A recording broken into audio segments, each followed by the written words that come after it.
Боловсрол соёл шинжилгээ ухаан спортын яам. Боловсрол телевиз хамтран үзүүлж байна.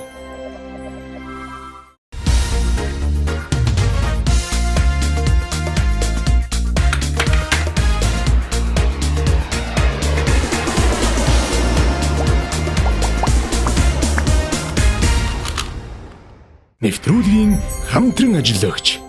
Илүү хурдан, илүү шуурхай. Гялс банк үйлчилгээ. Нэвтрүүлгийн Ерөнхий ивээн тэтгэгч. Ард Санхүүгийн Нэгдэл.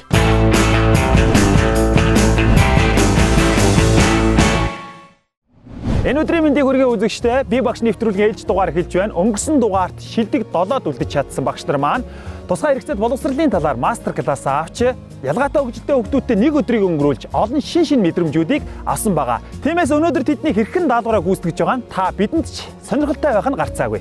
Энэ удаагийн даалгаврыг та бүхэнд эргэн сануулхад хэрэг багш таны ангид тусгай хэрэгцээ хүүхэд суралцахаар болоод тухайн хүүхдийн талаарх эерэг ойлголтыг бусад хүүхдүүдийн эцэг эхчүүдэд хэрхэн бий болгох, тухайн хүүхдүүдтэй хэрхэн ажиллах вэ? Ингээд багш нар маань хэрхэн даалгавраа биелүүлэхийг хамтдаа харцгаая. Манай нэвтрүүлгийн баг маань цочилж очсон кофе шопын маань Тэмүүлэн гээд залуугийн ээжийн бичлэгийг бидэнд үзүүлсэн. Самно би Тэмүүлэдээ Алло настай би энэ тагаад тэмүүл байдаг да би тэмүүл авсан би ногоод хав ингээд да эмээр исэн тэр хүүгийн тухайд бол яг өөрийгөө илэрхийлж чадж байгаа байхгүй юу. Тэгэл авсан зургаа яриад өөрийгөө илэрхийлээд бусдад одоо ойлгуулад нийгэмд хандаж байгаа хандлага өөрийгөө илэрхийлж байгаа илэрхийлсэн маш сайхан байсан. Байт юм байна. Даган дуурайх чадвар өндөртэй юм байна. Хөгжүүлэх юм хөгждөг юм байна гэдгийг ойлгож 2008 оноос л ойлгож авсан. Үзээл яг хоолоо зангираал бас ингээл дотор нэг юм ингээл огшоол сэтгэл зовнол нэг тийм мэдрэмжийг авсан. Би яг ингээд ойлгох гэдэг юм аа хөгтөө ярихаараа. Тэгэл айгу тийм эмзэг юмнууд маш их байсан л та. Автобус унаанд явхлаар хүмүүс бас тэгнэ. За нааш олчих надад өгч чинь яачих юм блэ? Гинтгий цохоод аав шүү гэл. Тэгээд нөгөө даунтаа өгтөг тийм айгүй уян зөөлөн тэгэж шизофрен гэдэг өвчнөд их андуурдаг байсан. Тэгээ ээжийн хувьд бол бас одоо тийм хүүхдүүдтэй хүн чинь яг нэрэл бусдаас нуун бусдаас ичин өөрөө нөгөө сэтгэл зүгээрээ маш их эмзэглэж явж байгаа нь тэндээс харагдсан.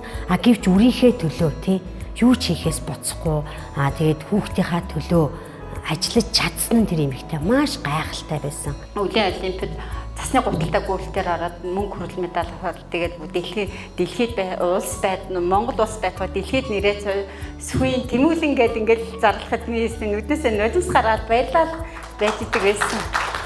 Тэгээд одоо би үнэхээр хүүхдэрээ юм аа. Үнэхээр одоо тэр эмэгтэй уйлж ирсэн тэр түүх бол тэр зүгээр гунгийн түүх биш. Тэр хүүхдэрээ бахархсан тийм сайхан нь л ус байсан. Тэгээ би эмэгтэй хүн одоо ийм агуу байдаг гэдэг дээр бол дэндүү ихтгэлтэй болсон.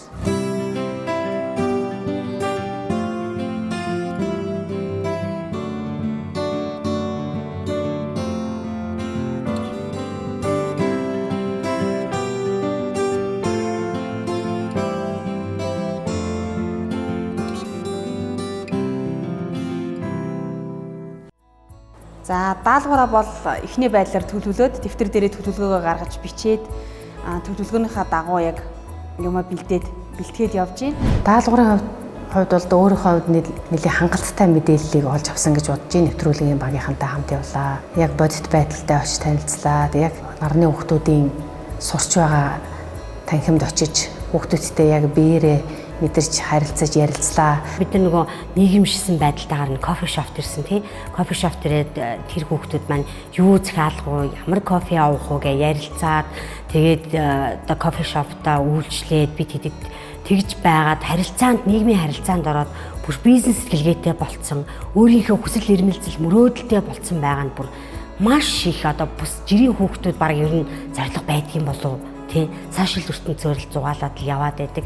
Даалгавраа биелүүлэхэд багшийн маань өгсөн сургалт болон мөн бидний цочилж очисон кофе шоп дээр байхад болсон үйл явдал мөн YouTube-ээс Google-с маш олон хайлтуудыг хийж судалж үзэж байна. Бас сургуулийнхаа нийгмийн ажилтнтай холбогдож байна. Даавны хам шинжтэй хүүхдтэй хэрхэн ярилцах вэ? Эцэг их сурагчдад эерэг хандлагыг хэрхэн үүсгэх вэ гэсэн тийм даалгавар байгаамаа. Тэгээ би танаас нэг хэдэн зөвлөгөө авах гэсэн. Байна уу? Мөнгө цэцэг шүү. За сайн байна уу? За тийм байна. Ажил сайн уу? Бид нар бас нэг юм даалгавартай болчоо. Тэгээ би бас энэ хоромсоомын өөрчлөлттэй хүүхдтэй танаа ингэж байдаг бах тий. Даавны. За энэ хүүхдтэй ер нь ажиллахад ямар байна? Та ер нь арга зүгээс надаа нэг жоохон хуваалцаач. Тухайн багш надаа ер нь бага насны хүүхдүүд бол багшийнхаа үгэнд маш сайн ордог шүү дээ. Тэгэхээр багш өөрөө маш зөв хандлагатай байж түүгээр хүүхдүүдэд нөлөөлж, найз нөхдийн одоо тухайн хүүхдийг хүрээлүүлж, ганцаардуулах биш, яг тэр хүүхдүүдийнхээ тойрогт нь оруулж, хамтруулж, хамт хөгжүүлээд явах юм бол энэ бол нэг ойлголцохгүй зүйл гарахгүй. Тэгээд нөгөө хүүхдүүдийнхээ эцэгтэн ч гэсэн бас одоо ангийнхаа хурал зөвлөгөөнөөр дамжуулаад хүүхдүүдийнхээ одоо багаар одоо хамт ажиллаж яхад нь эцэгчүүдээ урьж авчираад хамт суулгаад юм хэлгээд тэр тухайн хүүхдийг одоо яг өөрсдөө эрүүл хүүхд мэтээр үзэж ажиллаарай гэдэг талаас надад зөвлөгөө өгсөн. Тусгай хэрэгцээл болон тэгш хамруулан сурах зарчмын тухай эцэгчүүд сурагчдад ойлголт өгнө. Хүмүүст хөгжлийн онцлог байдаг гэдгийг сайн мэдүүлэх хэрэгтэй. Янз янзын байдлаар л одоо утсаар юм уу одоо интернетээр тэгээ нэгнээс аль болохоор нууцаар л ерөнхийдөө даалгавруудаа бэлдээл газар л бэлтсэн одоо тийм хүмүүс л байна. Мэдээж альва зүйл маань тооцоотой, судалгаатай, баримттай, нотлоготой байх учраас аль болох судалгаанд үндэслэж энэхүү одоо илтгэлээ хийхийг зорж байна. Тэгээ хамгийн гол бас Монголд одоо хэрэгжүүлж байгаа сайн туршлага байна те. Үүнээс гадна бусад орнуудад энэ яаж энийг одоо хийдیں, яаж энэ гоё нийгмийн гоё төлөвшлийг бий болгож ийн гэдэг дээр би акцент өгч энэ дээр бас анхаарлаа хандуулж байна. За одоогоор би яг мэдээллүүдэд цуглуулсан PPT дээрээ ажиллаад эхэлчихсэн. Яг одоо нөгөө слайдуудаа эмхэлж зэгцлээд алдааг нь хянаад тэгээд өөрөө яг зэгцтэй илтгэх тал дээрээ бэлтгэлээ сайн хангачвал ерөнхийдөө ажил маань дуусч байна. Энэ удаагийнхаа даалгаврын гүйцэтгэлийг одоогийн байдлаар бол 60-аас 70% таа бол гүйцэтгээд явж байна. Тэгээд одоо ерөнхий дүгнэлт юмнууд хийгээд ер нь бол болчихно. За явц бол нэлээд агцтай яваа. Нэг 70-80% таа явж байгаа. Миний даалгавар ингээд дуусах шатантай явж байна. Тэгээ би энэ телевиз үзэж байгаа хүмүүст болон одоо шүүгч нартаа нийгмийн одоо бүх харилцаанд оролцож байгаа олон талын хүмүүст маш сонирхолтой бөгөөд гэгээлэг хүмүүст их эерэг одоо мессеж өгсөн ийм одоо сайхан бэлтгэлийг презентацийг бэлтгэхийн төлөө зорно. Та бүхэн бас үзээрэй л гэж хэлмээр. За одоо тэгээд ингээ хийсэн зүйлүүдээ эмхлээд, цэгцлээд ингэчих юм бол би нөгөө шүүлтэндээ ороход одоо бэлэн байна. Нэвтрүүлгийн ерөнхий ивээн тэтгэгч Ард Санхүүгийн Нэгдэл.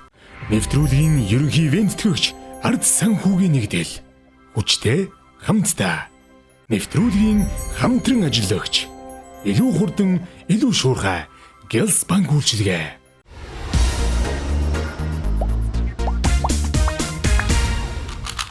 Эргэн давтан морилно нэвтрүүлгийн шүүлт маань боловсрол телевизийн 400-ийн студиэс эхлээд бэлэн болсон байна.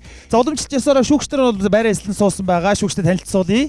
За эхний шүүгч маань математикийн ухааны доктор, Монголын математикийн олимпиадын хорооны удирдах зөвлөлийн гишүүн Үегийн Отгон Баяр. Хоёр дахь шүүгч маань удирдах ухааны доктор, өөрчлөлтийг чиглүүлэгч төвийн захирал Боловсролын Сүрэн Чимэг. Гурав дахь шүүгч маань дэлхийн шилдэг багшийн академийн гишүүн Ванчгийн Ган Зориг. За өнөөдрийн нэвтрүүлгийн зочин шүүгчээр Монгол улсын гавьяат багш 55 дахь сургуулийн захирал Ган Бэлэг хүрэлцэн ирсэн байна. Ингээд багш нар маань бол долуулаа болсон байгаа. Долуулаа нэг нэгээрээ бол шүүгч нартэй шүүлтэн дээр уулзах болно. Цорын ганц ялагч 100 сая төгрөгийн эзэн болно гэдгийг та бүхэндээ дахин сануулъя. Ингээд шүүгч тим оролцогчтой урих гэж байна. Хамгийн ихний багш. Энэ бол Д инх жаргал багшийг самбарын өмнө өрж байна.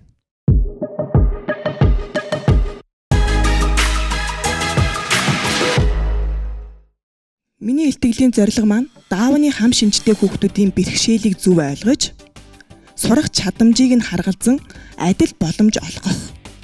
Хүүхдэд тэгш хандах зэргээр амьдралд бэлтгэхэд туслах юм. Монголд анх 2008 онд даавны холбоо байгуулагдсан. Өдгөө хүртэл үйл ажиллагаагаа явуулаад нийт 400 гаруй бүртгэлтэй хүмүүс байдаг.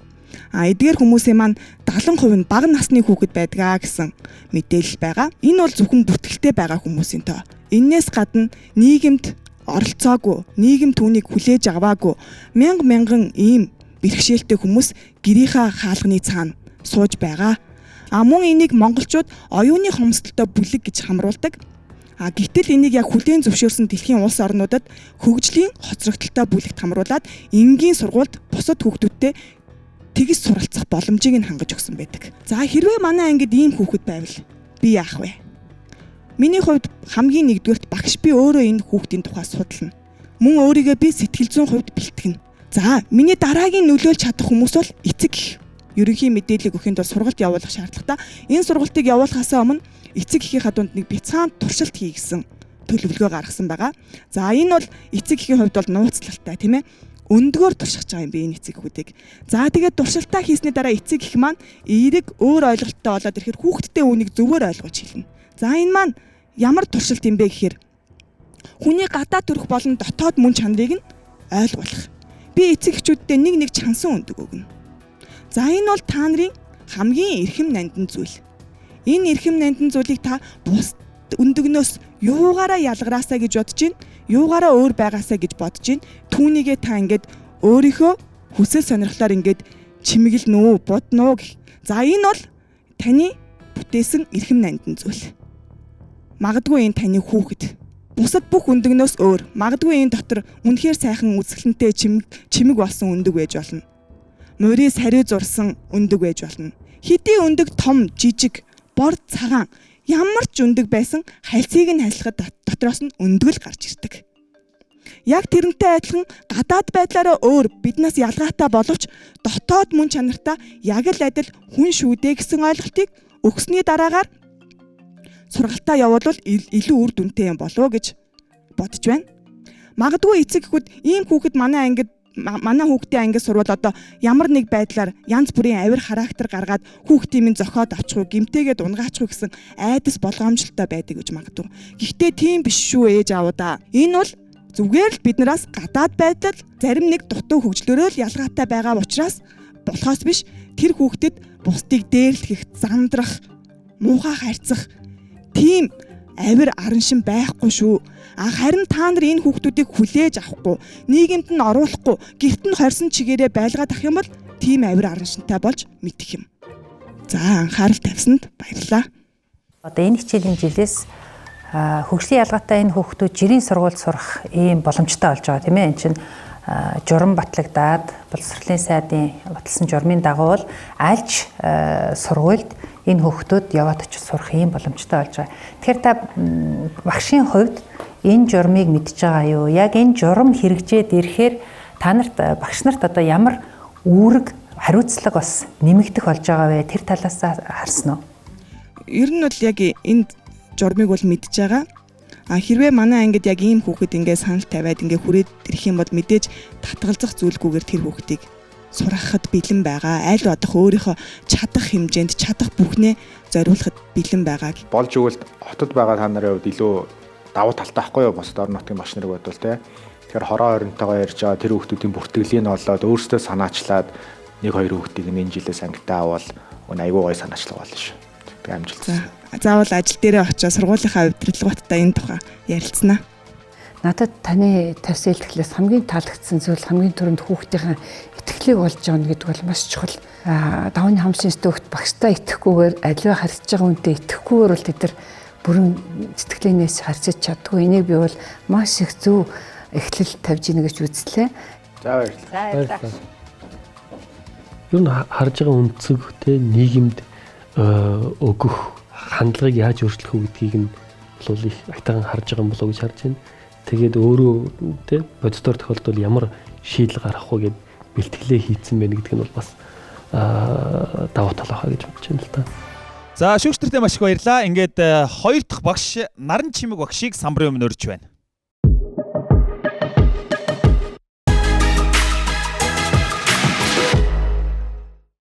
За ингээд нийгмийн зүгээс авч хэрэгжүүлж буй арга хэмжээнүүд дэлхийн бусад хөгжилтэй орнуудад 3 дугаар сарын 21-ийг олон улсын даавны өдөр болгосон хөгжилтэй орнуудад ердийн сургуулийн одоо энгийн ангид 1-2 хөгжлийн бэрхшээлтэй хүүхдийг сургахыг бол хуульчлан заасан туслах одоо багштай энэ бүр хэрэгжээд нийгмийн харилцаанд оролцоод одоо хэвшмэл зүйл болоод явж байгаа байна. Ер нь амьдрал практикаас харахад сурахад хүндрэлтэй хүүхдүүд гэж багш нар нэрлэдэг. Ийм хүүхдүүд бол бас манай ангид орж ирж исэн. За энэ хүү маань Улаана гэж нэртэй, манай ангийнхан бүр Улаана гэд нэрлэлсэн. За, наран чимэг багш. Энэ хүүхдийн хувьд одоо хүүхдүүдтэй эрэг хандлагатай болоход юу хийсэн юм бэ? Хүүхэд бүртээ яг тухайн хүүхдийг харилцаа үүсгэхийн тулд өдөр болгон нэг хүүхдэд даалгаж өгч өнөөдөр урангоо чи энтэй суун, маргааш алтан хуйг гэх мэтчлэн одоо хүүхэд болгонтой суулгаж амьд харилцаанд оруулж өгсөн. За миний одоо энэ 5 жилийн туршлага бол тухайн хүүхдийг маш сайхан зөв хуулан бичвэл сургасан байгаамаа. За ингээд ажилласны үр дүнд одоо хүүхдүүд энэ хүүг одоо манай ангийнхан маш их хайрлж халамжилдаг болсон. 5 дугаар ангиа төгсөөд би сургуулийнхаа захиргаанд одоо эцэгчүүд нь бас ингээд хамт явуулмаар байна. Хүү маань одоо хүүхдүүдийнхаа ангийнхаа хүүхдүүдтэй маш ижилсэн, дотноссон. За ингээд дунд ангид оруулмаар байна гэсэн саналыг надад тавьсан. Тэгээ сургуулийн захиргаатай ярилцаад би энэ хүүгээ дунд ангид оролцуулаад ингээд 9 дугаар анги төгссөн манай хүү.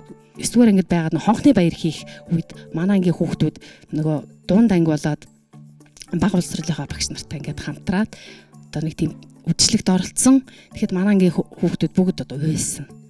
Та нар яагаад ийм гоё баяр дүүл болж яхад яагаад уйлаад байгаа хүүхдүүд гэсэн чинь яана багшаа одоо улаанаа биднээс холдоод явхаар бисүүд орохоор өөр хүүхдүүд бас ойлгохгүй дээрлэхүүл яана гэсэн.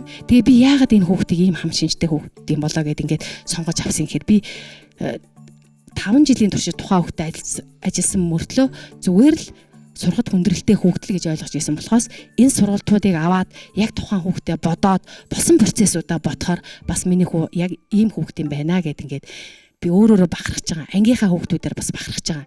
Тухайн хүүхдийг яг хүүхдийн нүдээр л хар томчууд. Битгий одоо том хүний нүдээр хар. Хүүхэд бол гин цайлган учраас хүүхдийгээ хүүхдэл гэж ойлгоно. Тийм учраас хүүхдийн нүдээр л хард сур тухайн хүүхдийг. За баярлалаа багш. Таны хийсэн ажлаар үнэхээр бахархаж байна.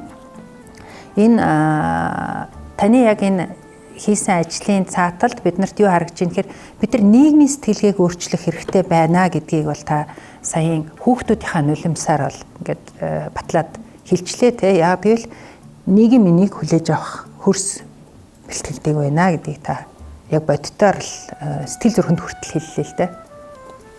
За баярлалаа. Тэр нэг жисэгийн нэг үг байдаг шүү дээ. Нөгөө хийж иж сурах уу эсвэл сурсныхаа дараа хийх үү гэдэг. Тэр шиг манай энэ туршлагатай ялангуяа орон нутгийн багш нар бол яг л практикаараа өөрийнхөө бор зүрхээрээ явсаар өнөөдрийг хүртсэн.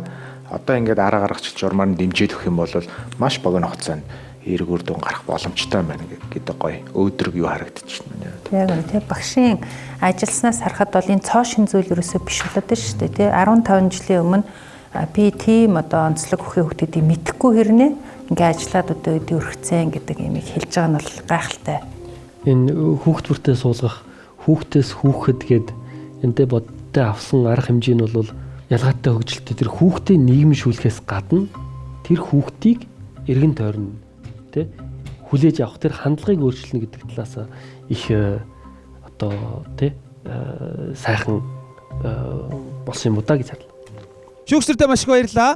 Шилдэг 7-гийн 1 ил инх жаргал багш самбарын өмнө.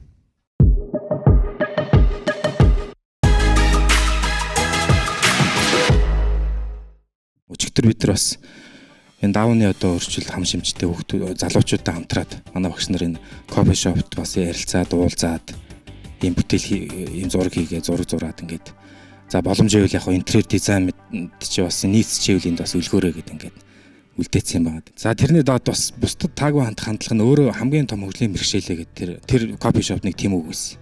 Тэгээ тэр үг надад айгүй тийм содон гоё санагдсан л да. Яагаад тэгэхээр магадгүй энэ нийгэмд айгүй олон хүмүүс магадгүй өөрсдөө хөгжлийн бэрхшээлд явж байгаа юм биш үстэй гэж. Яагаад гэвэл тэр сэтгэл зүрхний хөгжлийн бэрхшээл. Хүнийг одоо сайхан хандах те таатай хандах гоё талаас нь харах иймэрхүү тийм сэтгэл зүйн тэр боловсрол нь үгүй болцсон юм шиг байгаа даа гэсэн ийм үгнээс хараад би бас тэгж бодсон юм. За мөн одоо бид нар дараа нь хүчрэг ээжүүдийн ихтгэлгээд нэг ийм богино хэмжээний видеог бас үзсэн.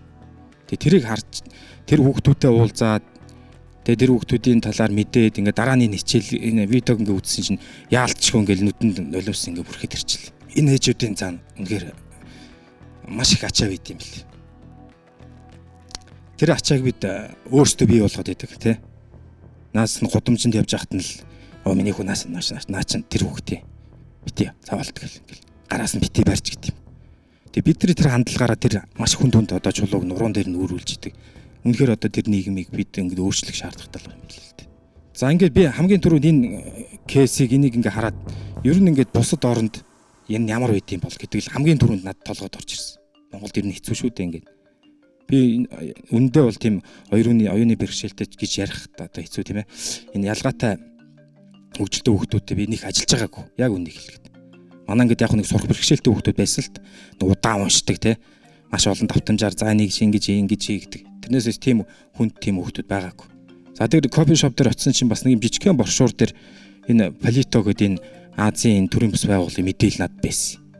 Олдсон. Тэр веб сайтаар н ороод бас харлаа. Монголд хэрэгтэй дутагдж байгаа зүйл нь юм гэхээр ер нь тийм ялгаж биш хамтаараа гэсэн юм зарчим байна уу гэж би харсан. Даавны хам шинжтэй ч юм уу бус тийм бэрхшээлтэй хүмүүсийг нэг тусад нь ингэж ангилал тэнд нь хөгжүүлэх гээл. За ингээд хийгээл ингэхээс илүүтэйгээр зүгээр ингээл дунд нь тий тэр жирийн хүмүүс ч вэ тий энгийн хүмүүс ч вэ дунд нь сайхан ингээд юм ин хөгжүүл ингээд явчих болох юм байна. За би өчигдөр бас энэ Америкийн USA Today.com-аас бас мэдээлэл харлаа. Тэгээ 99 тэр даавны өөрчлөлтөд хүүхдүүд болон насан туршидээс авсан санал асуулгаар 99% нь би өнөөдөр ад жаргалтай амьдарч байгаа гэсэн хариулт ирсэн. Тэг ямар гоё тий ад жаргалтай. Зүгээр жирийн хүмүүсээс асуух юм бол Монголын нийгмээс асуух юм бол за мэдхгүй энэ тоол асар тийм өөр гарна. За тэгэхээр би яг өөрийнхөө сэдв рүүгээ одоо оръё. Би одоо жишээ нь маргааш тийм ээ ингээд нутагтаа очиод яг ингээд нэг хүүхэд ингээд хүрээд ирлээ манай ингээд. Тэг хамгийн түрүүнд би ангийнхаа эцэг бусад эцэгчүүд л хамгийн түрүүнд л зөв ойлголтыг өгөхтэй байна гэж бодлоо. Хоёрдугаарт нь мөн тэр гэр бүлд нь бас ганц үйлчилгээг би бас багш гонхоо зөвд үзүүлэх хэрэгтэй. Зөв ойлголтыг бас өгч тэ тентэрт бас урам зориг өгч та чаднаа таны хүүхд бол ийм боломж байд юм байна. Та битгий нуу. Одоо манай сумд тэгэхэд одоо нуугдмал юм байжлаа. За тэгээ би түлээх бас хийж эхлэх цаг болж байгаа гэж. Би бол одоо очиод ямар нэгэн байдлаар надад ийм хүүхд төрөх юм бол би татгалцгаа арахгүй би хийж чаднаа л гэж ханцуу шамлал орно. За баярлалаа. Миний зүгээр нэг асуулт та яагаад ер нь бага ангийн багш болохоор шийдсэн бэ? Яг би өмнө нь янз янзын ажил хийчихсэн л да. Тугийн барихаас туглыг хариулна гэдэг шиг л. Болж иж би ойлгосон. Хүүхдээ би юу хэлж өгүүлээ те наазах. Хичээлийн яаж зааж өгвөл. Чи чухал юм байна шүү дээ. Үнийг сувар тавих гэдэг чинь ингээд эндээсэл болсноос л жоохон мэдрэмж авч эхэлсэн те. Надад одоо их анхаарал татсан таалагдсан хэсэг бол эцэг эхчүүдийг өөрчлөх хэрэгтэй юм байна гэдэг энэ санааг та маш чухал одоо цэгийг олж харж. Яг гэвэл хөгжлийн ялгаатай хүүхдүүдэд бэрхшээл учруулад байгаа нь хүүхдүүд өөрсдөө биш ойр орчныхан гэхээсээ илүү эрүүл хүүхдүүдийн ээж аав хамгийн их одоо асуудал үүсгдэг. Энэ бол олон улсын судалгаагаар нотлогдсон юм зүйл. Яагаад миний хүүхдийн ангид ийм хүүхд байгаа юм? Яагаад миний хүүхдээ энэ хүүхдэд хамт сууж байгаа юм? Гэтэл тэр нөгөө эцэг эхчүүдийн мэдээлэл дутуугаас л болд юм байна л да. Тэгэхээр та тэрнийг олж хараад тэр эрүүл хүүхдүүдийн ээж аавтай ажиллана гэдэг маш чухал юм байна гэдэг санааг хүндсэн нь бол надад маш чухал санагдлаа. Тэгэхдээ боддоор танай ангид бол тийм одоо ялгаатай хөгжилтэй хүүхдүүд байсан юм байна шүү дээ. Тэр хүүхдтэй ажиллаж исэн туршлагаасаа хаваалцахгүй юу? Манай ангид яг нэг удаан сураад гэдэг нэг хүүхд байдیں۔ Одоо ч байгаа л да. Уншихад аягүй хүүхдтэй бэрхшээлт. Хөө тэр чинь тэгээд маш уйдахгүйгээр л тэхлэх аргыг нь олж их л зөв одоо учгийг тайлж ингэж л явахын хичээдээ. Тэр яагаад удаа уншдаг шалтгааныг нь гэх юм уу оншийг нь тогтоосон юм болов? Яг тэрийг нь бол нарийн тогтоогоогүй. Одоо жишээлбэл дислексик гэдэг одоо үсгэн сольж харагдаад байдаг тийм хүүхдүүд байгаа юм л да тий уншихтаа их удаан байдаг. Тэгээд тэгэнгүүт жишээлх юм бол одоо дайн улсын жишээгээр гэх юм бол тэр хүүхдүүд удаан уншдаг гэдгийг хүлээн зөвшөөрөөд шалгалтанд ороход нь жирийн хүүхдүүд 1 цаг өгж байгаа шалгалтыг энэ хүүхд удаан уншдаг юм чинь 2 цаг хийлгэх чигээд тийм одоо асуудлыг нь зөв олж хараад тэрэн дээр нь дэмжлэг өгөө явцдаг тийм жишээнүүд байдаг юм байна л дээ. Багшийн илтгэлээс гэр бүлд одоо дэм өгж байгаа нэг таалагдлаа. Хүүхэд чадна, энэ хүүхдэд гэрэл гэгээтэй байна гэдгийг гэр бүлийнхэнд нь ойлгуулна гэдэг маш зөв алхам. Энийг бол их дэмжиж байна. За баярлалаа. Баярлалаа багш. Би яг нэг зүйл дээр л маш их харамсаж байна. Тэрний юу вэ гэхээр яг энэ дугаарыг 30 багш маань байх үед нь боёо одоо нэгч багш хасагдаагүй байх үед нь хийх явдаа боловсролынхан минь. Тэгвэл ингээд бүр аймаг болгоны дүүрэг болгоны багш нарт яг ийм гоё багшийг өөрчилсөн те зөв мэдээлэл өгсөн эрг энерги цацруулсан юм гоё юу яах байсан байна.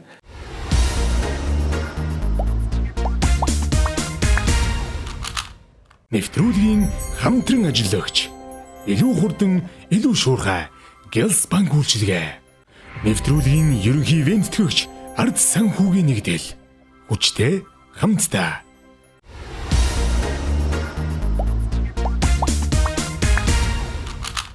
За шүүгчдэрдээ маш их баярлалаа. Дараагийн багшийг урих гэж байна. Энэ бол урт насан багш. Самбарын өмнө гарч ирэхэд бэлэн болжээ.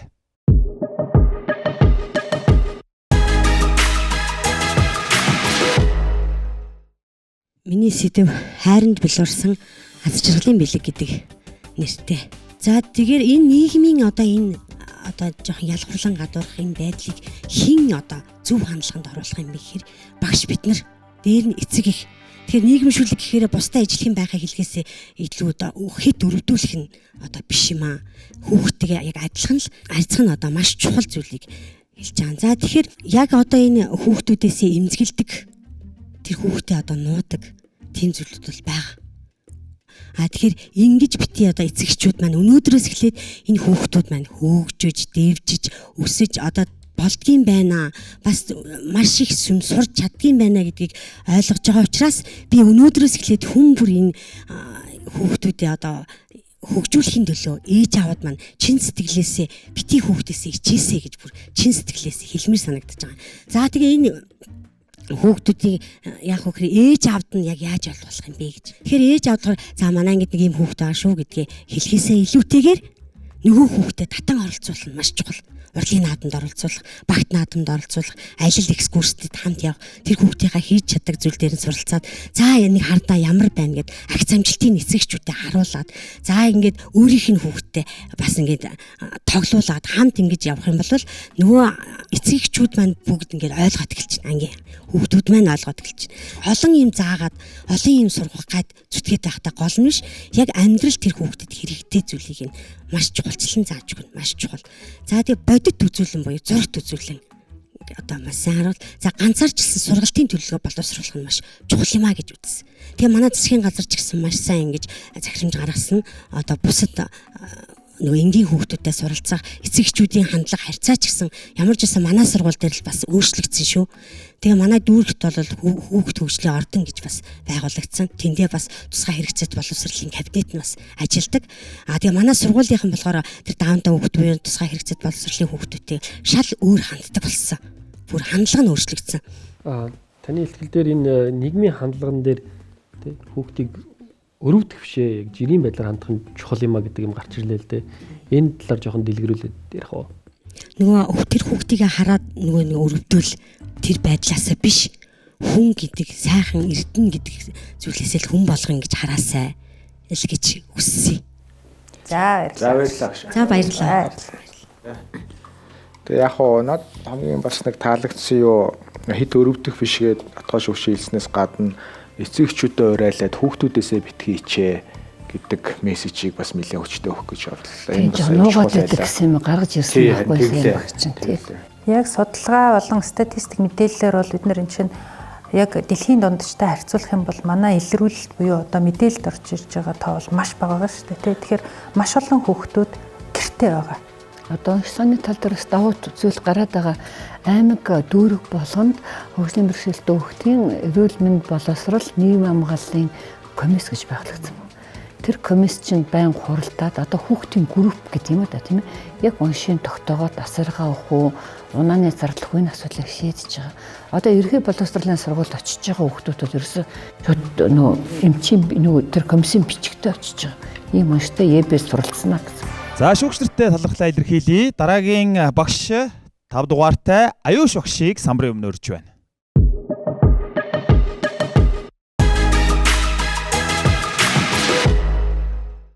Зүрхний галыг нүдэнд нь асаа гэсэн презентацийн бэлдэж ирсэн байгаа. Хөгжлийн бэрхшээлтэй төдийгүй энэ даавны хам шинжтэй хүүхдүүдийн бол сурах орчин нөхцөл сургууль яг тийм хүлээж авах таатай орчин нөхцөл байдаггүй. За тэгээд үүнийг бол өвчин, аюултай, халдвартай гэж хүмүүс нийт бол одоо үздэг.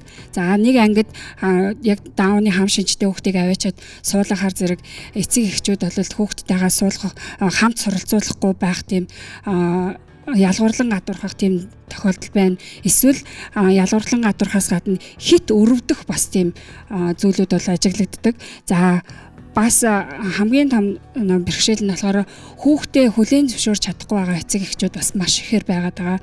За тэгээд багш хүний зүгээс бол хэрвээ миний ангид ийм хүүхэд ороод ирэх юм бол бусад эцэг эхчүүдэд эргээр яаж ойлгуулахыг би хамтын уулзалт зөвлөгөөнийг бол хийн. Хурал гэхээсээ илүү ар араасаа ингээд шил дараа суудаг тийм хурал биш, ширээ тойрж суусан, нүүр нүрээ харсан тийм ярилцлага зөвлөгөөнүүдийг бол маш сайн бусад өөр тэр даавны хам шинжтэй хүүхдийг байлгахгүй, эцэг эхийн байлгахгүйгээр багш зөвхөн түүнийг удирдах тэр хүмүүстэй зөв эерэг мэдээллүүдийг бол нин төрөнд өгөх зүйтэй гэж бодож байна. Мэдээж олон цаантай муутай олон хүн байгаа. Тэрэн дотор түүнийг хүлээн зөвшөөрч чадахгүй ганц нэгэн хүн байх юм бол тэр хүнийг тухайлан авч уулзаад илүү сайн тэр хүүхдтэй ойртуулахын тулд тухайн ангидаа би өөрийнхөө ангид урьж авчираад өдийн цайны жижүүр хийлгэн тэр хүүхдтэй илүү ойр байх гэдэг. Тэгээд бас эцэг эхийн тэр хишиг өдрийг бол зохион байгуулж болох юмаа гэсэн ийм боломжийг бол харж байгаа. За тэгээд ангийн бусад хүүхдүүдтэй бол нэг баг болгож 7 хоногор одоо 4 байдаг юм уу 3-аар нь ингээд нэг баг хамтлаг болгож ингэж ажиллаулаад дараагийн 7 хоногт нь тэр тухайн даавны синдромтой хүүхдтэй бусад өөр багийн гишүүд ингэ ажиллах жишээ нь ингээд багийн зохион байгуулалтаар бол ажиллана гэж бодож байна. Энэ хүүхдэд ийлэгсэг харилцаагаар бол үйлчилнэ. Илэрхсэг харилцаа нь болохоор шууд болон даам гэж хоёр янз байдаг юм байна. Шууд гэдэг нь болохоор хүүхдийг тэврэх, толгойг нийлэх, даал мөрөөр нь тэврэх, гар барих, гараас нь хөтлөж авах гэх нь болохоор шууд ингээд биеэр хүртэж байгаа учраас энийг шууд илэрхийлэх гэж нэрлэдэг юм байна. Харин даам гэдэг нь болохоор ийдэг зөвлөн дуу хоолоогоор харилцана. Инхрийсэн дохио зангаа хэрэглэнэ. Нүүр царайгаа бол хайраар илэрхийлнэ. За харцаараа инхрийлнэ. Хүүхдийн юмыг өөрийнх нь юмыг бол маш хүндэтгэлтэй хандаж тэрийг эрхэмлэж байгаа гэдгээ бол энэ даам илэрхийлэлд дамжуулан ингэж илгэмсэг харилцааг бол хамгийн түрүүнд багш бий болгох ёстой юм болов. Ингээд багшийн зүрх сэтгэл сурагчийг дагуулна. Анхаарал тавьсан баярлалаа. Яг маргааш танд яг даунтаа өгөхөд та яг хүлээж аваад сурахад бэлнэ үү? Би бол ажиллахад бэлэн байгаа.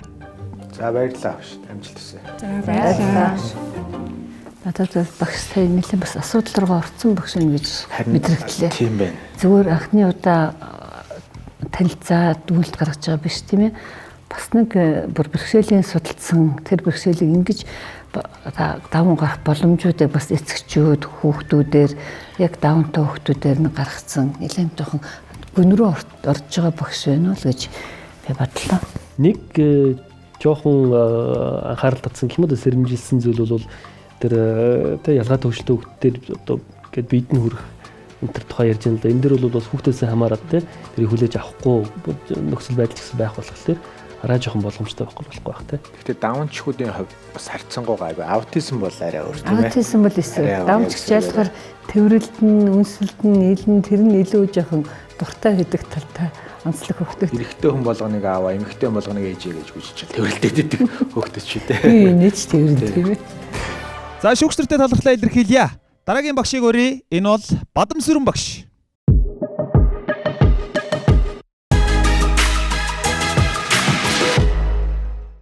За миний хувьд бол эхлээд бол хэрвээ надад ийм даавны одоо хам шинжтэй юм ийм сурагч хэрвээ орж ирэх юм бол би юуны төрөнд тухайн хүүхдийн хатар бэрхшээлийнх нь хэлбэр үе шатыг мэдэж онцлох ёстой юм байна. За бас анги хамт олон дотроо үргэлж магтах ёстой. Тэгээд энэ дээр би нэг жишээ ярий. Манай ангид болохоор одоо би 4-р ангитай. Тэгээ манай ангид Төрхийн одоо хүндрэлээс болоод тэгээ багахан тархиндаа гэмтэл авсан сурагч байдаг. Тэгээд одоогоор бол нас нь болохоор 7-р ангид байх хэвээр. Гэхдээ одоо манай ангид суралцаад явж байгаа.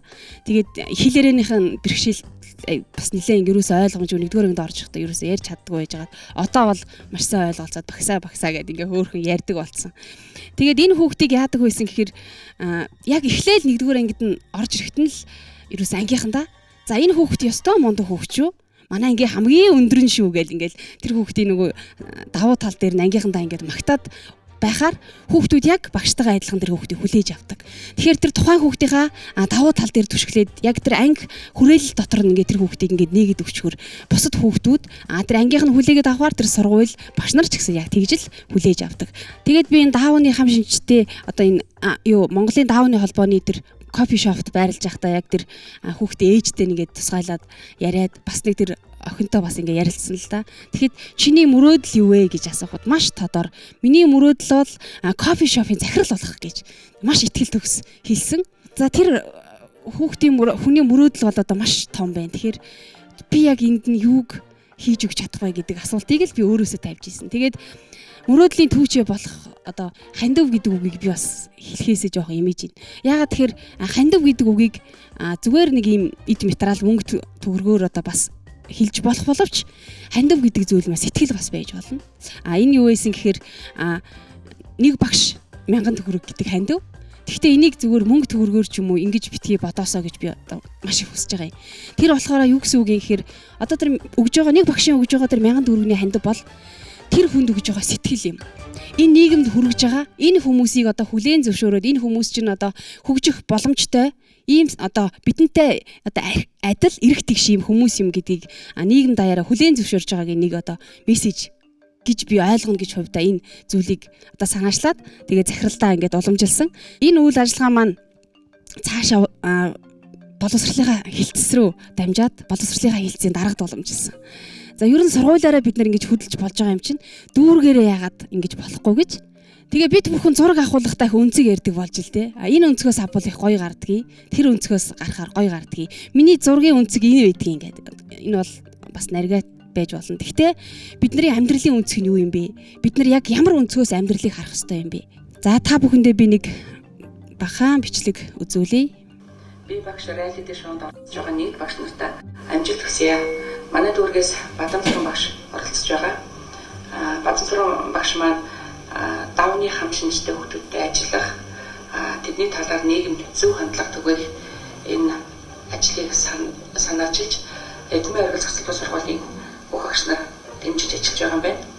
Тэгвэл энэ хүү санаачлагыг дүүргийн боловсролын хэлтсээс дэмжиж дүүргийнхаа нийт сургууль цэцэрлэгийн багш нарт урайлаг гаргаж ажиллахаар болсноо илэрхийлье. Энэ миний одоо энэ санаачилж байгаа зүйл маань болохоор эдгээр хоримтлал маань үсээ тухайн одоо хүүхдүүд маань тэр кофе шоп нээх тэр нэг багаан ч гэсэн далай тусал нэмэр сэтгэл бол хизээж багтахгүй. Тийм учраас бас нэг ирч хүч энергийг өгөх бах гэдэг үднээс ийм ажлыг зохион байгуулж байгаа юм аа. Тэгээ та бүхэндээ баярлалаа. Баярлалаа. Тэг яг бусад оролцогч нараас ялгарч байгаа маш богино хугацаанд англиар бол нэг call to action гэдэгтэй ингээд үйлдэл хийгээд те хандив энтер басгацсан ч байх шиг тий. Гэтэ нэг зүйлийг анхаарах хэрэгтэй. Монголд одоо хэдэн 10 мянган төрийн бас байгууллага байдаг. Тэгээд яг зорилгынхаа дагуу зөв ажиллаж байгаа нь ч би, сар зүйл хийж нэр одоо бастж байгаа нь ч бас би. Тэгээд сүүлийн үед ялангуяа энэ хүмүүс залуучуудын донд ингээд хандив босгож нэг төр зургийн нэг асуудлыг шийдэх зөв буруу гэд нэлээд тийм талцаж маргалддаг болцсон байгаа. Тэгээд сүүлийн үеийн шиг хандлага нь нийгмийн асуудлыг шийдэнгээ тухайн нэг төрийн бас байгууллага ч юм уу тэр нэгдэл хамтрал нь тодорхой хэмжээний бас юм тогтвортой тий урт хугацааны юм тогтвортой үйл ажиллагаа явуулдаг тийм чадвартай байх ёстой тийм бол суралцах ёстой. Тэгэхгүй хүнд нэг удаагийн асуудлыг шийдэж өгөхөөр нөгөө хүндээ тусалж байгаа мэт боловч цаад утгаараа нөгөө хүнийг бэлэнчлэх тий хин нэгэн заавал биднэрт юм өгөх ёстой, дэмжих ёстой гэдэг юм хандлагаараа суулгах гэдэг. Тэгэхээр сая ингээ айгүй богино хугацаанд бүр дүүрэг мүргээр ингээ давалгаалчихж байгаа юм шүү дээ. Тэр энийг айгүй сайн бодолцоороо тий энийг айгүй сайн бодолцож балансл тэнцвэржүүлэх нь айгүй чухал шүү. Маш хичээл зүтгэл гаргаж ажилласанд талархал илэрхийлье. Баярлалаа багш. За баярлалаа багш. Хандивын тухайд гэвэл энэ тий хамгийн гол нь багш болгон руу тэр мессеж очно гэдэг нь би бол илүү чухал юм болоо гэж хараад байна л да. Тий мэдээж нэг тий одоо албан журмаар юм уу да. 1000 төгрөг зөвлөх юм бол ямар ч үр дүнгүй зүйл болох байхгүй. А тэрний оронд яг тэр мессеж нь очоод тэр багш нар нь өөрсдөө сэтгэл зүрхээрээ тий энэ хүмүүсийг дэмжих зүйтэй байна. Бид нар тий өөрсдийнхөө зүгээс юу хийж чадах вэ? Хүүхдүүдтэй эцэг нартаа яаж ойлгуулах ёстой вэ гэдгийг бодоод тэнд оролцож ивэл энэ цаашаалтай зүйл юм болов уу гэж харж байна л да. А цаашлах юм бол өдөр доктортой хөгжил гэдэг утгаараа бодож юм л те магадгүй энэ хувь хүн рүү хандсан кейс илүү те Монголын даавны холбоо ч юм уу те тийшээ хандсан байдалтай явах нь зөв байх л та. Сая тэрийг хэлэх шиг болно лээ. Энэ даавны холбоонд иргэд байгаа нөгөө кофе шопын төсөл рүү мөнгө босгож явуулж байгаа. Тэрэн дээр нь санхүүжилт хэрэгтэй байгаа ч байгаа юм л да.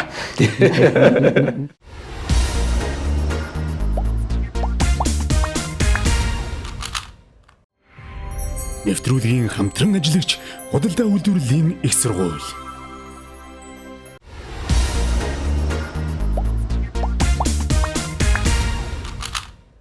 За ингээд өнөөдрийн 7 дахь багш буюу хамгийн сүүлийн багш самбарын өмнө гарч ирэхэд бэлэн болсон байна. Буян дэлгэр багшигаа урьж байна.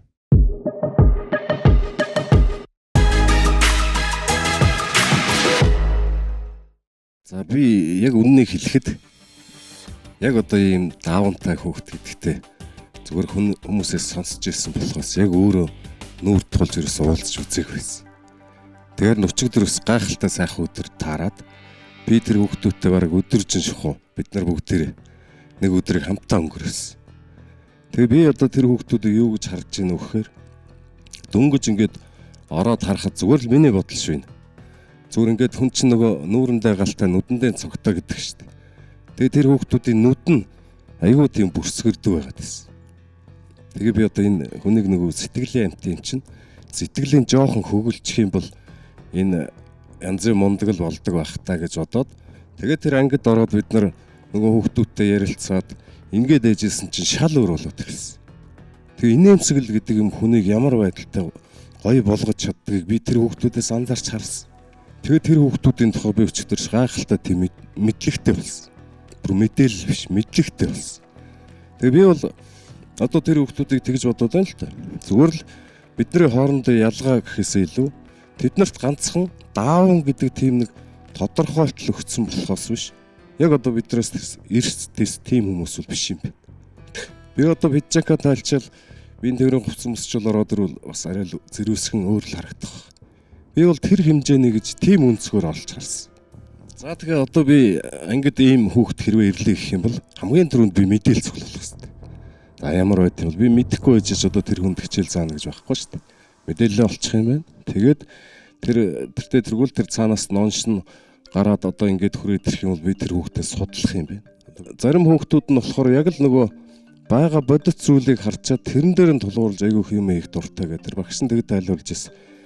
Гадил жимсийг шар өнгөөр буд гэдгийг одоо та яа тайлбарлах вэ гэсэн чинь гадлын өөрт нь ингэж тавьж үзүүлчихэд тэгээд тэр өнгөхийн дагаа өөрөөр нь будуул зурулах юм бол илүү ойлгох юм аа гэдэг.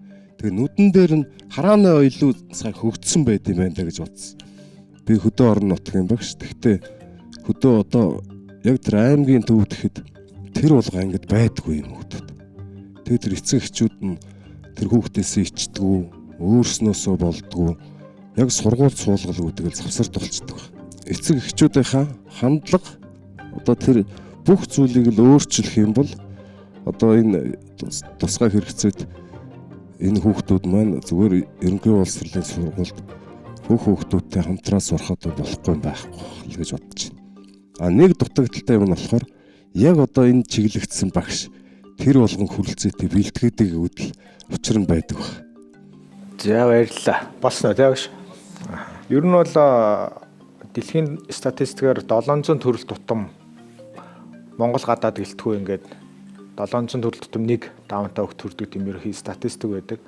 Тэгээ тэр утгаараа Монголд ч одоо жил болгон 70-аас 80 мянган шинэ хөх төрж байгаа статистик. Тэгэхээр хэдэн зуугаараа шинэ хөх төрж явах хэвээр сүүлийн 10-20 жилээр дундчлаад үзэхэд хэдэн мянгаараа байх хэвээр та яг сая хэлж гэн зөндөө байгаа. Тэгсэн мөртөө нийгэмд ил байхгүй байна гэдэг.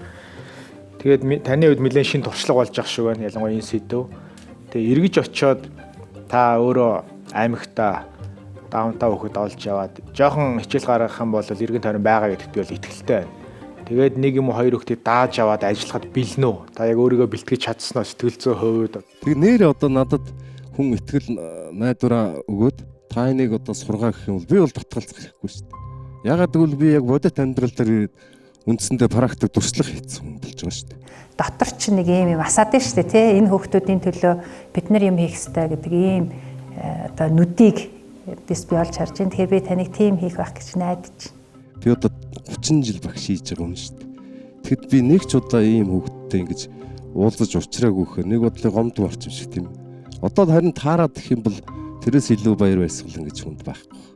За баярлалаа. За баярлалаа. Амжилт хүсье. За 30 жил ажиллаж байгаа багшийн хувьд ингээд анх удаа уулзч чинь гээд тэгээд энэ журам маань энэ жилээс анх удаа хэрэгжиж байгаа гээд аюу олон одоо шинэлэг зүйл манай боловсролын салбарын хувьд энэ жил ялангуяа энэ тусгай хэрэгцээд боловсролууд гарч ийн гэж ойлгож байна.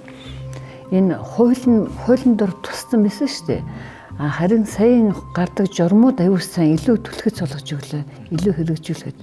Тэг би саягийн буянтлагэр багшаар бүр юу мэдэрсэл энэ хүн бол ерөөсөл авахд бэлэн болсон. Яг энэ хүнийг өөрчилж чадсан. Авъя гэсэн бүр сэтгэлтэй болсон. Энэ бол нэг нэвтрүүлгийн ач холбогдлыг яг тий альва юмны ингээд нэг үндэс язгуур одоо тэр цаана байгаа учрыг нь хүн ойлгохороо яаж өөрчлөгдөж болдог, ямар богино хугацаанд өөрчлөгдөж болдгийг буянтлагэр багш бол ингээд биеэрээ харууллаа тий. Өнөөдөр бид 7 багшийнхаа 7 өөр шийдлийг сонслоо.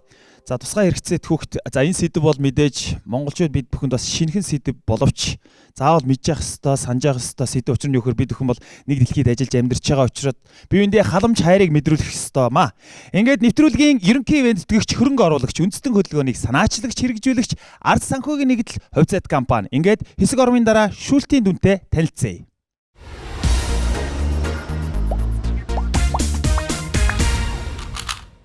За үзэгчдээ нэвтрүүлгээ үргэлжлүүлээ. Ингээд шилдэг 7 багшаа самбарын өмнө өрж байна. Шүүгчдийн дүн гарсан байна.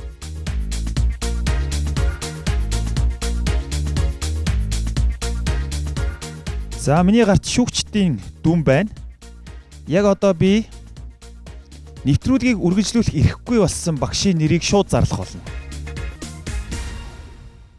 Ингээд нэвтрүүлгийг цааш үргэлжлүүлэхгүй гэртээ харих болсон багш бол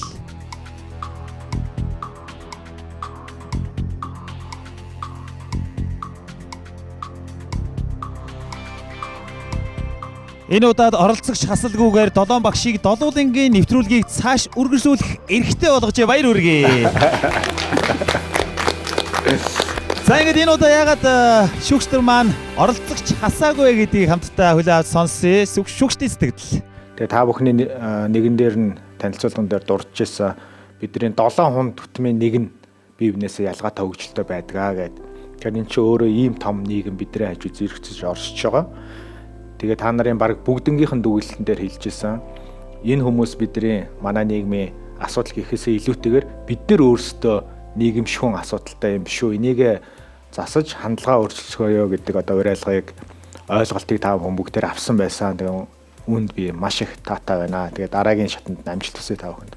За хөгжлийн ялгаатай хүүхдтэй ажиллах, хөгжлийн ялгаатай хүүхдийг дэмжинэ гэдэг бол дэлхийн нийтээр яг л нэг зарчим байдаг. Хэнийг ч ялахгүй гэдэг.